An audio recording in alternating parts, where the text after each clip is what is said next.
So now I'm going to show you how to use the desktop version of Zoom. So on the main Zoom website, at the bottom, you've got different downloads you can do.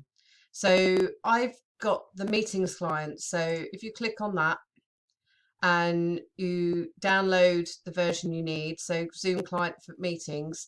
So it's the meetings one that typically most people are using during this time. So download that, and once you've done that, it looks a little bit like this. So this is what I use, and so if you just want to start a new meeting, so you want to start it immediately, you're on the phone to somebody, they need to have a Zoom with you, you can just click on new meeting. What it will do then, oh, there's me, hi. So you've got these different options. So I can mute myself, I can stop the video. So if I click that, it just gets rid of that. If I do that, it will stop the sound.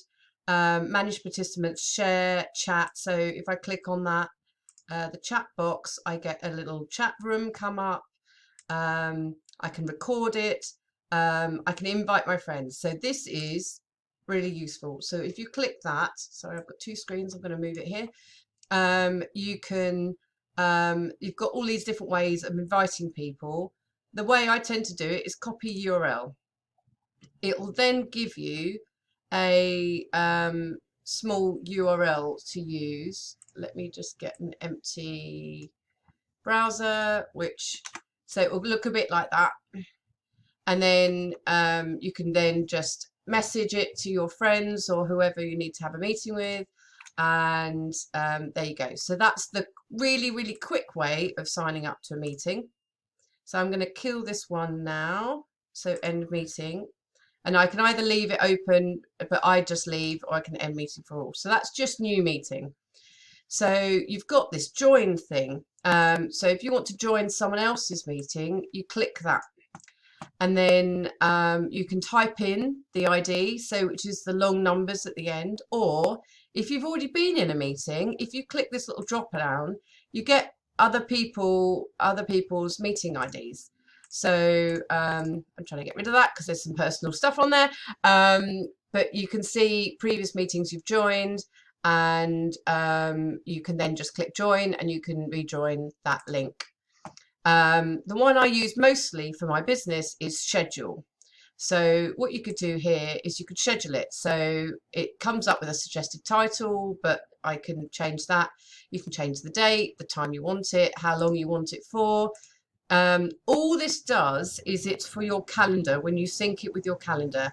Do not worry if you don't get that right. You can set it as a recurring meeting. This means that the ID it generates, you can actually use it again. So otherwise it's kind of like a one-off thing. When you've ended the meeting, that link will no longer work. However, if you choose recurring meeting, as you say, it doesn't really matter in terms of your calendar.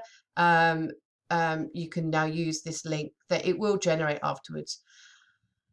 Again, to stop other people coming in, you can use a meeting password. I never use that.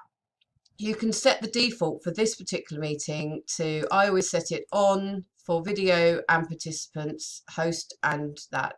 I leave it on telephone and audio, so people, if they need to, they can phone in, and I use Google Calendar.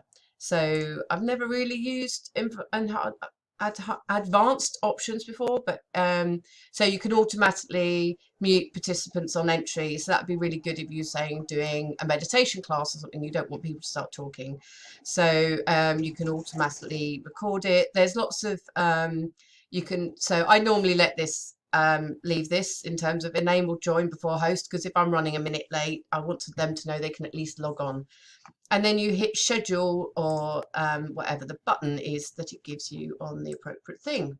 So what happens then is it's now going to get me to link it to my Google Calendar. So I'm just going to choose that. And then it's going to come up with a Zoom meeting where I've got another copy of the URL. I can add it to it, and I can save it as my Zoom, as my meeting. And then here I can actually set it to do that. So this is Google Calendar now. This just happens to chuck this information in. So the critical bit, that if you want to share it with people, is this URL. don't worry about giving them all this stuff. You probably don't need it. It's just the URL that people are after, and it's the number. If they've already got the software on their thing, they just want the last number anyway.